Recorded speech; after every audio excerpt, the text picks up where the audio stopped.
কিসা কাহিনী অনেক আছে দেখো, এই কিসা কাহিনী আমি আজকে সমাজের কাছে তোমার হ্যাঁ কি বলে একটা গান আছে না, তোর কুলের কথা বলে দিব, এরকম একটা গান আছে না। আমি এবার সাহিত্য আমি সাহিত্যের পরে বিশ্বাস করছি, তো আমি পাস করছি। কথা বলতে গেলে আমি সাহিত্য আসি যাতে করবো নাকি। আমাদের আগে ভাষান গান হতো না, তো ভাষান গান শুনতে গিয়েছে মনে করে এই বড় বাড়ির জামাই, মঙ্গল বাড়ির জামাই বা আরো আছে না এরকম বড় দুলাভাইয়ের মতন ভাষান গান শুনতে গিয়েছে। এখন ওই ভাষানের যে গানের সুক্রি সে বারে বারে ওই পয়ার দিয়েছে, তোর কুলের কথা বলে দিব। কুল মানে তো ভাষা বোঝে না, কুলের কথা কুল মানে বলি, তো বারে বারে সে কুলের কথা বলে দেবো। বলতো আমি যে পায়খানা ফিরতে যে বিলির ধারে একটা কুল খেয়ে এলাম, এ কথা ও জানলে কম। এখন যদি কুলে সেই কথাটা বুঝিয়ে দেয়, কথাটা তো বন্ধন বাড়ির জামাই আমার ইজ্জত যায়। তাহলে মনে করছে যে কুলের কথা যদি না বলে তাহলে আমি 10 টাকা পুরস্কার দিই, ও 10 টাকা দিয়ে দিয়েছে। ওই শুক্রি মনে করছে যে আমার গান শুনে খুব ভালো লেগেছে, ও হচ্ছে ওই গানের শুরু মধ্যে আমার টাকা দিয়েছে, ও আমার ঘুরে ফিরে যাবে টাকার নেবে আমার মতো, ও তোর কুলের কথা বলে দিব। আর বলে তো বহা মুশকিল আধার না বুঝল তো আমার 10 টাকা এইভাবে দিদি দিদি উঠমাকেট শুনল। পরে এরকম যা যা যা ছিল 60 পর্যন্ত ঢুকিয়ে বুঝতো, তাহলে 60 পর্যন্ত দিয়ে জামাটাও খুঁজে দিয়েছে, দিয়ে যখন গেঞ্জি খুলে গেঞ্জিটা রয়েছে সেটাও খুলে দিয়েছে, লুঙ্গিটাও খুলে দিতে পারছে না। তখন আবার যখন এসে ফেটা বাইরে বলতে তার কুলের কথা বললে দিব, তখন বলছে যাওয়া কুলের কথা বুঝে তুমি যাও হাঁটি তুমি যে কুল খেতে তো হয়ে আসছে কি তোর এত কিছু দিচ্ছি তাই তোর ভালো লাগছে না। তখন সবাই বুঝলো যে আসলে ও এরকমের জমি দান করছে। আমি আজকে আপনাদের মৌলানা মুফতি সাহেবরা প্রচলিত ইসলামের ভিতরে যারা ব্যবসা করে যাচ্ছেন মেরাজের কিসা কাহিনী দিয়ে, ব্রাকের কাহিনী দিয়ে বিভ্রান্তি করে সমাজকে ধোঁকা দিয়ে আপনারা ধর্ম ব্যবসা করছে। মৌলানা হাসিবুল আজকে আপনাদের সেই কুলের কথা বলে দিয়ে ছেলের বিড়াল বের করে দিয়ে গোবর ফাঁক করে দেবে।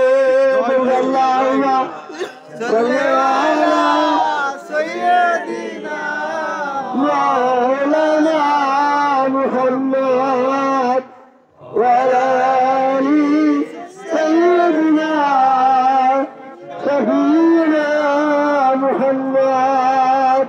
বিসমিল্লাহির রহমানির রহিম। আমি কুলের কথা বলে দেবো কেন বললাম, আজকে বিশ্বের ভিতরে বড় বড় আলেম মাননীয় মুফতি সাহেবরা মেরাজ সম্পর্কে যে বানোয়াট কিসসা কাহিনী দিয়ে মেরাজ সম্পর্কে যুব সমাজকে, ধর্ম সমাজকে, ইসলামিক সমাজকে মিথ্যার দিকে ঠেলে দিচ্ছেন, বিজ্ঞানের কাছে ধর্মকে প্রশ্নবিদ্ধ করছেন, বিজ্ঞানের কাছে ইসলামকে খাটো করছেন, হেয় করছেন। এই জন্য আজকে আমি আপনাদের সেই কুলের কথাটা বলে দেব, যেন আজকে বহির্বিশ্ব বিধর্মীরা ইসলামকে কটাক্ষ করতে না পারে। সেখানে আসেন আমার প্রশ্ন, আপনারা প্রথমে মেরাজের ব্যাপারে একটা বুরাক, কাল্পনিক একটা বুরাক নির্ধারণ করেছেন না? আমার মাইকের আওয়াজ যতদূর যায় নিজের অন্তরের কাছে হাত রেখে জিজ্ঞাসা করেন আমি বলছি কথাটা সত্যি কিনা। আপনারা সবাই জানেন যে নবী মুহাম্মদ সাল্লাল্লাহু আলাইহি ওয়াসাল্লাম বুরাকে চড়ে আরশ আজিমে মেরাজে গিয়েছে, তাই জানেন তো? এই কথাটা যারা সত্য মনে করেন নিজের কাছে সাক্ষ্য দেন তো সবাই হাত তুলে দেখান। যারা যারা এটা বিশ্বাস করেন যে নবী মুহাম্মদ সাল্লাল্লাহু আলাইহি ওয়াসাল্লাম বুরাকে চড়ে মেরাজে গিয়েছে। এটা তো আজকের বর্তমান সমাজের সবাই 100% বিশ্বাস, এটা মিথ্যা বিশ্বাস। বুরাকের কোনো অস্তিত্ব নাই, আমি তা প্রমাণ করে দেব। বুরাক যদি মুহাম্মদ সাল্লাল্লাহু আলাইহি ওয়াসাল্লামের মেরাজে যাওয়ার জন্য দরকার হয়, আরশে আজিমের বাহন হয়, তাহলে দুইটা কারণে এটা মিথ্যা হয়। একটা কারণ হচ্ছে মহাশূন্য ভেদ করে ফিজিক্যাল বডি, শারীরিক দেহ কখনো মহাশূন্য ভেদ করে আরশে আজিমে যেতে পারবে না। বিজ্ঞান সেটা বলছে। এটা বিজ্ঞান কার তৈরি? আল্লাহরই তো তৈরি। এই জন্য বুরাক বা নবী মুহাম্মদ সাল্লাল্লাহু আলাইহি ওয়াসাল্লাম ফিজিক্যাল বডি নিয়ে আরশে আজিমে মহাশূন্য ভেদ করে যায় নাই। যদি দ্বিতীয় কারণ, নবী মুহাম্মদ সাল্লাল্লাহু আলাইহি ওয়াসাল্লামের পৃথিবীর জমিন থেকে আরশে আজিমে যাওয়ার জন্য যদি বুরাকের মাধ্যম প্রয়োজন হয়, তাহলে আদম আলাইহিস সালামকে বেহেশতের ভিতর থেকে এই জমিনে রাখার জন্য তখন কেন বুরাকের প্রয়োজন হলো না? আমি আবারও বলি, বুরাকের অস্তিত্ব যদি থাকতো তাহলে আদম আলাইহিস সালামকে যখন পৃথিবীতে বেহেশত থেকে পৃথিবীতে নামাই দেওয়া হলো তখন বুরাকের প্রয়োজন ছিল না? তখন যখন কোনো বুরাকের প্রয়োজন নাই, নবী মুহাম্মদ সাল্লাল্লাহু আলাইহি ওয়াসাল্লামের ক্ষেত্রেও কোনো বুরাকের অস্তিত্ব প্রয়োজনীয়তা নাই। কি আপনারা বুঝতে পারছেন? যারা বুঝছেন হাত উঠে দেখেন তো।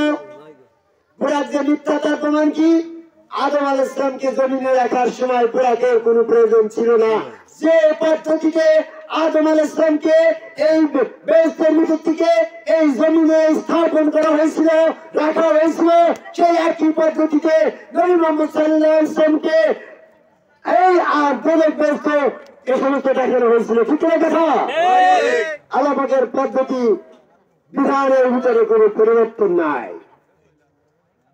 তাহলে আদম আলাইহিস সালামকে বেহেশতের ভিতরে তৈরি করে জমিনে রাখার যে পদ্ধতি, নবী মুহাম্মদ সাল্লাল্লাহু আলাইহি ওয়াসাল্লামকে জমিন থেকে বেহেশতের ভিতরে নিয়ে যাওয়ার পদ্ধতিটা একই রকম।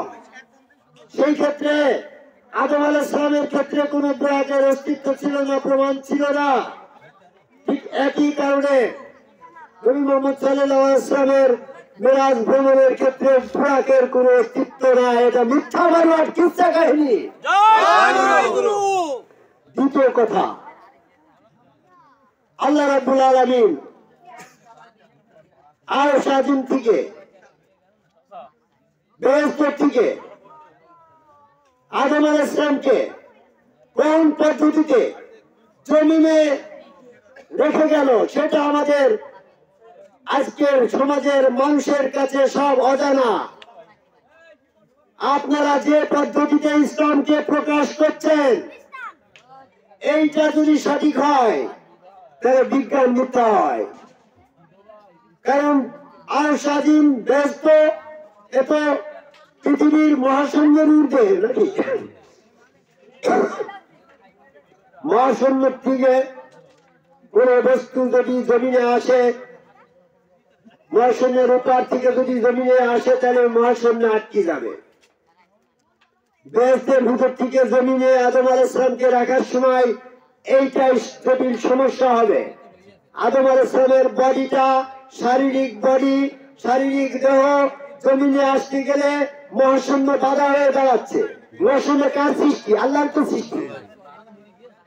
আবার যদি আদম আলাইহিস সালামকে জমিনে তৈরি করে তাহলে আদম আলাইহিস সালাম বেহেশত সম্পর্কে, ফেরেশতা সম্পর্কে, আল্লাহ সম্পর্কে অদেখা জ্ঞান নিয়ে জন্ম লাভ করবে। আর অদেখা জ্ঞান নিয়ে জন্ম লাভ করলে ইসলামটা ধারণা, কল্পনা, অনুমানের গণ্য হয়ে যাবে। ইসলামকে ধারণা, কল্পনা, অনুমান থেকে বাস্তব দর্শনে আনার জন্য আদি পিতা আদম আলাইহিস সালামকে বেহেশতের ভিতরে তৈরি করে বেহেশত দোজখ দেখানো, ফেরেশতা দেখানো, আল্লাহ পাকের দর্শন, এগুলা দেখার প্রয়োজনীয়তার কারণে আল্লাহ রাব্বুল আলামিনের সিদ্ধান্ত ছিল আদম আলাইহিস সালামকে বেহেশতের ভিতরে রেখে তৈরি করা হবে। কি বুঝলেন কথা? এই জন্য আদম আলাইহিস সালামকে জমিনে তৈরি না করে বেহেশতের ভিতরে তৈরি করার সিদ্ধান্ত নিল। কারণ ধারণা, কল্পনা, অনুমান সত্যের ব্যাপারে গ্রহণযোগ্য নয়। সূরা ইউনূসের 36 নম্বর আয়াত। যেহেতু আদম আলাইহিস সালাম আমাদের আদি পিতা, আমরা বনি আদম, আদি পিতা যদি বেহেশত সম্পর্কে, আল্লাহ সম্পর্কে, গজব বেহেশত ফেরেশতা সম্পর্কে না দেখে ধারণা, কল্পনা, অনুমানের ভিতরে আমাদেরকে জ্ঞান দেয়, আমরা তো সেই ধারণা, কল্পনা, অনুমান করে পিছিয়ে থাকবো না সত্য থেকে। এই জন্য আল্লাহ আদম আলাইহিস সালামকে বেহেশতের ভিতরে তৈরি করে বলল, হে আদম, তুমি এই গন্ধমের কাছে যেও না, নিষিদ্ধ বৃক্ষ থেকে ভক্ষণ করো না, তুমি এবং তোমার স্ত্রী এখানে থাকো। তো তাহলে সশরীরে আদম আলাইহিস সালামের সাথে আল্লাহ কথোপকথন করলো। তাহলে তো আল্লাহ পাকের বাস্তব দর্শনের জ্ঞান আদম লাভ করলো। বেহেশতের ভিতরে সমস্ত কিছু দেখো, তাই সমস্ত কিছু ভ্রমণ করলো, দেখে দেখে ভ্রমণ করলো। ফেরেশতারা তাকে সেজদা করলো, ফেরেশতাকে সে বাস্তব অনুভব করলো, তাই তো? ইবলিস সেজদা না করে কাফের হয়ে গেল, ইবলিসের অবস্থাটা সে দেখলো। তাহলে টোটাল ধর্মীয় জ্ঞান সশরীরে আদম আলাইহিস সালাম বেহেশতের ভিতরে দেখবে। এই জন্য আদম আলাইহিস সালামকে তৈরির প্রথম লগ্নে বেহেশতের ভিতরে রাখার প্রয়োজন ছিল। ঠিক না কথা? এখন আসেন, আল্লাহ চিন্তা করলো বেহেশতের ভিতরে যদি আদম আলাইহিস সালামকে তৈরি করতে হয়, তাহলে জমিন পৃথিবী থেকে মাটি নিয়ে যাওয়া লাগবে। আর যখন পৃথিবীর থেকে মাটি নেওয়ার জন্য কোন ফেরেশতা আসবে, ফেরেশতা হয়তো মৌসুমী ভেতরে আসলো, কিন্তু মাটিটা তো নিয়ে যেতে পারছে না, মাটি তো আটকে যাবে, যাবে না? এই তখন মাটি দিয়ে আদম তৈরির ক্ষেত্রে সমস্যা সৃষ্টি হবে। যদি পৃথিবীর থেকে মাটি আনতে যাওয়া হয়, তাহলে মাটি মৌসুমে আটকে যাবে। আবার যদি বেহেশত থেকে আদম আলাইহিস সালামকে জমিনে রাখা হয়, তাও কিন্তু আদম আটকে যাবে মৌসুমে, সমস্যা হচ্ছে না? আল্লাহ তখন চিন্তা করলো যে এমন একটা কৌশল অবলম্বন করতে হবে।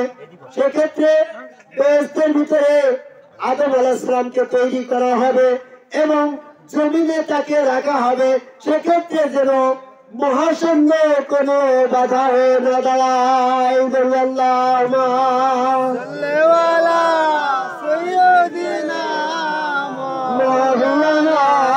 মুহাম্মদ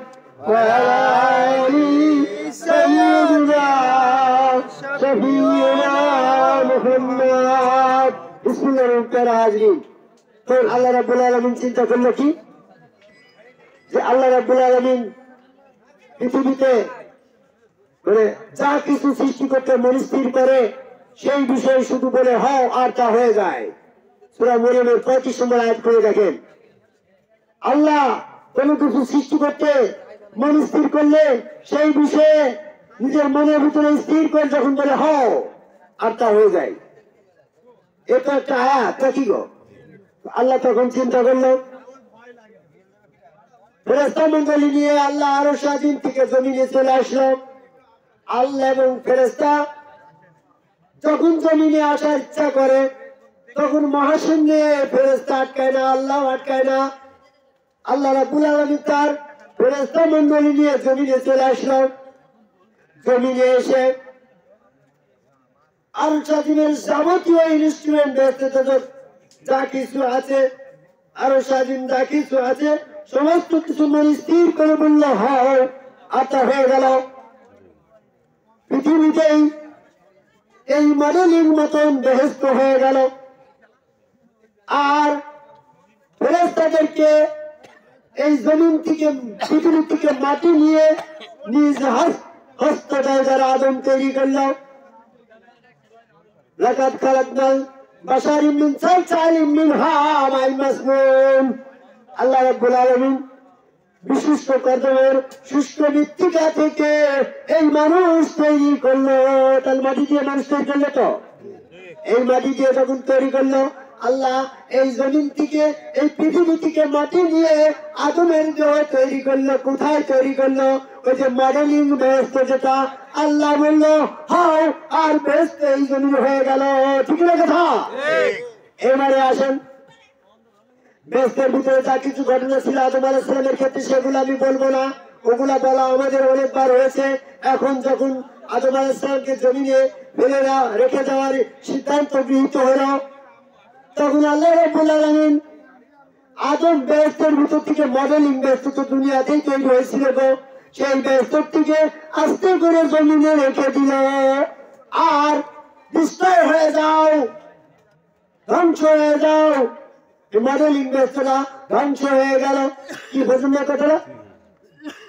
বুঝতে পারছেন?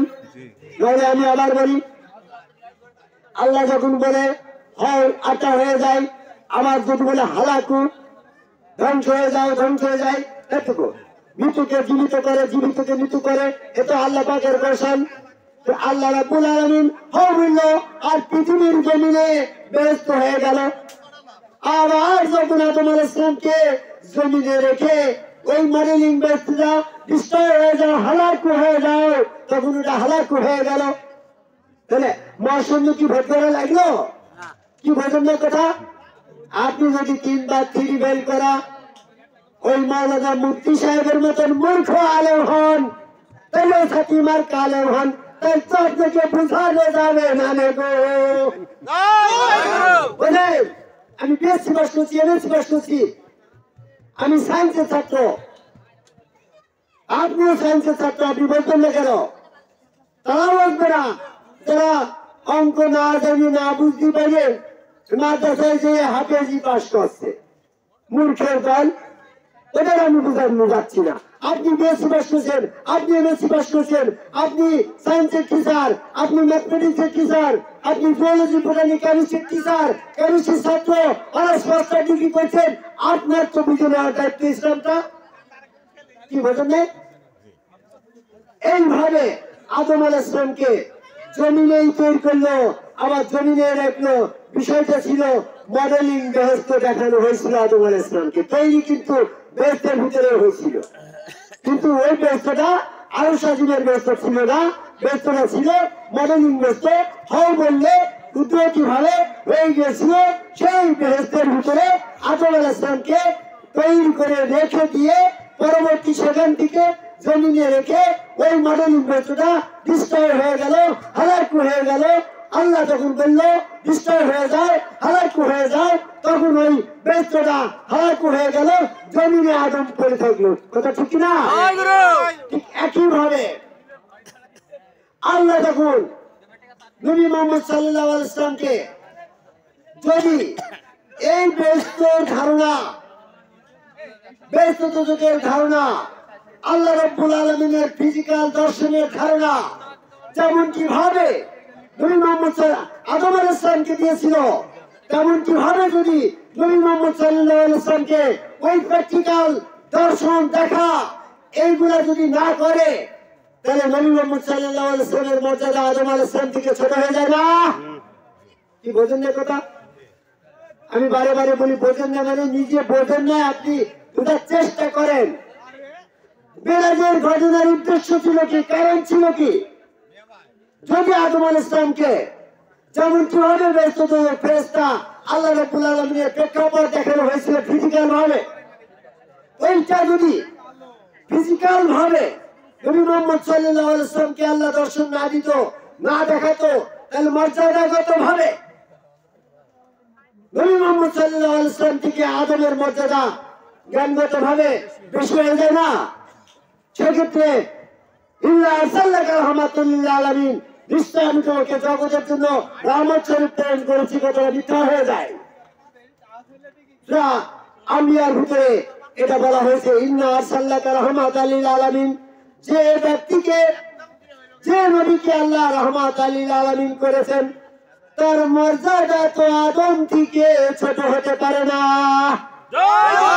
এই জন্য তিনি আদম আলাইহিস সালামকে যেমন কিভাবে বেহেশত দোজখ, ফেরেশতা মণ্ডলী এবং ফিজিক্যাল আল্লাহ দর্শন দিয়েছিল, তেমন কিভাবে নবী মুহাম্মদ সাল্লাল্লাহু আলাইহি ওয়াসাল্লামকে দর্শন দেওয়ার জন্য, ভ্রমণ করানোর জন্য এই মেরাজের ঘটনাগুলোকে উনার ক্ষেত্রে উনার জীবনে ঘটনা হয়েছিল। সেই ঘটনাটা ছিল বেহেশতের ভিতরে উনাকে নিয়ে যেতে গেলে বুরাকের মাধ্যমে নি, আর যেভাবে নি ফিজিক্যাল বডিতে তো মৌসুম আটকে যাবে। এজন্য যে কৌশলে আদম আলাইহিস সালামকে বেহেশতের ভিতর থেকে এখানে রাখা হলো, সেই কৌশলে নবী মুহাম্মদ সাল্লাল্লাহু আলাইহি ওয়াসাল্লামকেও বেহেশতের ভিতরে যে বেহেশতের আরশ আজিমের সমস্ত ইনস্ট্রুমেন্ট দেখানো হয়েছিল মডেলিং কায়দায়। বললেন আপনি কোরআন গবেষণা করে কোরআন থেকে এটার প্রমাণ দেন, আপনি তো সমস্ত কিছু কোরআন থেকে বলেন, মেয়েদের এই ঘটনাটাকে কোরআন থেকে বলেন। আসেন সূরা বনী ইসরাঈলের 1 নম্বর আয়াত খুলে দেখেন। একদা সম্মানিত রাত্রে বাইতুল মুকাদ্দাস হেরেম শরীফ থেকে বাইতুল মুকাদ্দাস পর্যন্ত তাকে ভ্রমণ করানো হয়েছিল। এখানে বেহেশত দোজখের কথা আসে নাই। কোথা থেকে? হেরেম শরীফ মানে মক্কার কাবা ঘর থেকে জেরুজালেমের বাইতুল মুকাদ্দাস পর্যন্ত এই জায়গাটাকে ভ্রমণ করানো হয়েছিল। কোরআনের ভিতরে সূরা বনী ইসরাঈলের 1 নম্বর আয়াতে সেটা বলা হয়েছে। তাহলে কি ঘটনা ছিল? হেরেম শরীফ থেকে বাইতুল মুকাদ্দাস পর্যন্ত এই পিরিয়ডটাকে, এই সময়টাকে, এই রাস্তাটাকে, এই মডেলিং ব্যস্ত হও আর তাই হয়ে গেছিল। সেই মডেলিং বেসের ভিতরে নবী মুহাম্মদ সাল্লাল্লাহু আলাইহি ওয়াসাল্লামকে দেখানো হয়েছিল, ভ্রমণ করানো হয়েছিল। এটাই হচ্ছে মেরাজ। এখানে কোনো বরাক ছিল না। ইয়ার মান বোঝানোর কথা না? সূরা মারইমের 35 নম্বর আয়াত যখন আছে, আল্লাহ হেরেম শরীফ থেকে বাইতুল মুকাদ্দাস পর্যন্ত এই পিরিয়ডের ভিতরে আরশ আজিমের সমস্ত কিছু ইনস্ট্রুমেন্ট হও আর হয়ে গেল। আর সেই মডেলিং বেসের ভিতরে নবী মুহাম্মদ সাল্লাল্লাহু আলাইহি ওয়াসাল্লামকে সমস্ত ইনস্ট্রুমেন্ট গুলা দেখানো হয়েছিল। এখানে কোনো বুরাকের কিসসা কাহিনী দিয়ে আপনার কুলের কথা আমি কিন্তু ভুলে দিলাম। আপনার সমস্ত মেরাজের ঘটনা দিয়ে কিসসা কাহিনী আজকে বন্ধ হয়ে গেল। আপনি আর মানুষকে ধোঁকা দিতে পারবেন না। হাসিবুল চিশতির উদয় হয়েছে। এই জন্য আজকে সেই দিন মেরাজের রাত্রে বিষয়টা ছিল কি, এই সময় আল্লাহ রাব্বুল আলামিন বেহেশতের ভিতরে আদম আলাইহিস সালামকে যতদিন দেখেছিল, আদম আলাইহিস সালামকে কতদিন দেখেছিল? একদিন, এক রাত্র। আদম আলাইহিস সালামকে বেহেশতের ভিতরে যদি 10 বছর 100 বছর রেখে থাকে, আর সেক্ষেত্রে যদি নবী মুহাম্মদ সাল্লাল্লাহু আলাইহি ওয়াসাল্লামকে ওয়ান নাইট, একটা রাত্র রাখে, তাহলে সময়ের ব্যাপারে তো বেহেশতের ভিতরে অবস্থান করার সময়টা আদম আলাইহিস সালামের ক্ষেত্রে বেশি হয়ে যায়, আর নবী মুহাম্মদ সাল্লাল্লাহু আলাইহি ওয়াসাল্লামকে বেহেশতে ভ্রমণের পিরিয়ডটা ছোট হয়ে যায় না? এই জন্য তিনি সেখানে এমন একটা কৌশল অবলম্বন করলো। আল্লাহ বলল সব স্টপ হয়ে যাও, পৃথিবীর সমস্ত কার্যক্রম স্টপ করে দিল।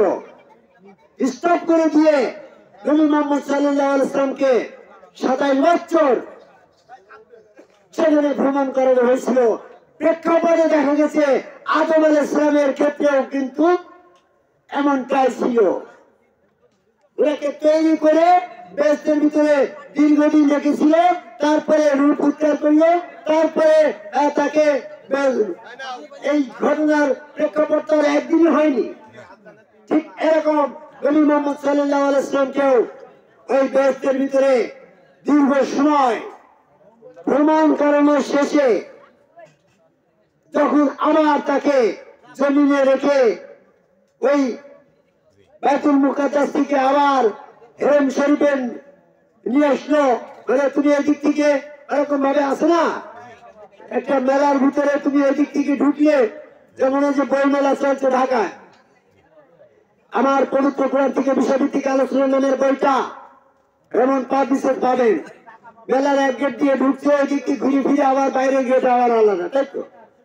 এখন আদম আলাইহিসসালামকে হেরেম শরীফ থেকে শুরু করে ওই দিক থেকে বাইতুল মুকাদ্দাস পর্যন্ত ঘুরে আবার হেরেম শরীফে রেখে আবার বুল্লা আল্লাহ বুল্লা ডিস্ট্রয় হয়ে যাও, হালাকু হয়ে যাও, সমস্ত বেহেশতের স্টুডেন্ট ডাকিত হয়েছিল আবার সব ডিস্ট্রয় হয়ে গেল। ওই জায়গায় আবার সেখানে করতে সেখানে চলে গেল। আসলে সেখানে বেহেশতের ভিতরে যা ছিল মডেলিং তো ছিল না? মডেলিং মানে কি? আসলটা তো রয়েছে, মডেল দেখানো। সেই মডেলিংটা হয়ে গেল, ডিস্ট্রয় হয়ে যাও, ডিস্ট্রয় হয়ে গেল, ডিস্ট্রয় ধ্বংস হয়ে যাও, আর কি তোমার হালাকু। তাহলে কিন্তু কোনো ব্রাক ছিল না। আবার কিছু কিছু কিস্সাকারীরা বলে আমি যখন বেহেশতের ভিতরে যাচ্ছি বিল্লালের আযান শুনতে পাচ্ছি। আরে মূর্খের দল, বিল্লালের আযানের অর্ডারই তো নাই, কোথার থেকে আযান দেবে? নামাজের সময় আযান দেবে কর্ম মনে করানো কোনো আয়াত নেই। তোমাদের প্রত্যেকটা ঘটনায় তো মিথ্যা প্রমাণিত হয়। তা আমার উদ্দেশ্য এদিকে নয়। আমি যেটা বলছি মিরাজের বিষয়টা সম্পূর্ণ আদম আলাইহিস সালামের পদ্ধতিতে যেমন ছিল, নবী মুহাম্মদ সাল্লাল্লাহু আলাইহি ওয়াসাল্লামের মিরাজ দর্শনটা তেমনটা ছিল। সূরা বনী ইসরাঈলের 1 নম্বর আয়াতে এই জন্য এখানে বলা হয়েছে হেরেম শরীফ থেকে বাইতুল মুকাদ্দাস পর্যন্ত তার সীমানা। তোমাকে যদি বলা হয় কেদারনগর থেকে আলমডাঙ্গা চারতলা ওই বই পর্যন্ত যাও, তাহলে তোমার সীমানা নির্ধারণ হয়ে গেল না? তোমার সীমানা নির্ধারণ হলো কি? কেদারনগর থেকে ওই আলমডাঙ্গার চারতলার মোড় পর্যন্ত। তাহলে এর বাইরে কি তোমার আর কোন ঘটনা থাকবে? তাহলে মেরাজের ঘটনার শুরু ছিল কাবাঘর আর গন্তব্য ছিল বাইতুল মুকাদ্দাস জেরুজালেম। এর বাইরে কোন ঘটনাকে নিয়ে আসতে গেলে সূরা বনী ইসরাঈলের 1 নম্বর আয়াতটা মিথ্যা হয়ে যায়। এজন্য আদম আলাইহিস সালামকে যখন বলা হলো হে আদম তুমি ওই বৃক্ষর নিচে যেও না, বৃক্ষ থেকে ভক্ষণ করো না, তো ঠিক আল্লাহ নবী মুহাম্মদ সাল্লাল্লাহু আলাইহি ওয়াসাল্লামের সাথেও এমন কিভাবে কথোপকথন করেছিল, যেমন কিভাবে আদম আলাইহিস সালামের সাথে আল্লাহ সশরীরে কথা বলেছিল। এজন্য মিরাজের রাত্রে আমরা ওই আমার রাসূল স্রোতে আল্লাহ আমার সামনে দণ্ডায়মান হবে যে সাধন ভজনের মাধ্যমে আমার যতদিন পর্যন্ত আমার রাসূল স্রোতের মাধ্যমে আমার আল্লাহর দর্শন না হবে ততদিন পর্যন্ত আমার জীবনের মেরাজের প্রেক্ষাপটটা অস্পষ্ট থেকে গেল, অপূর্ণ থেকে গেল।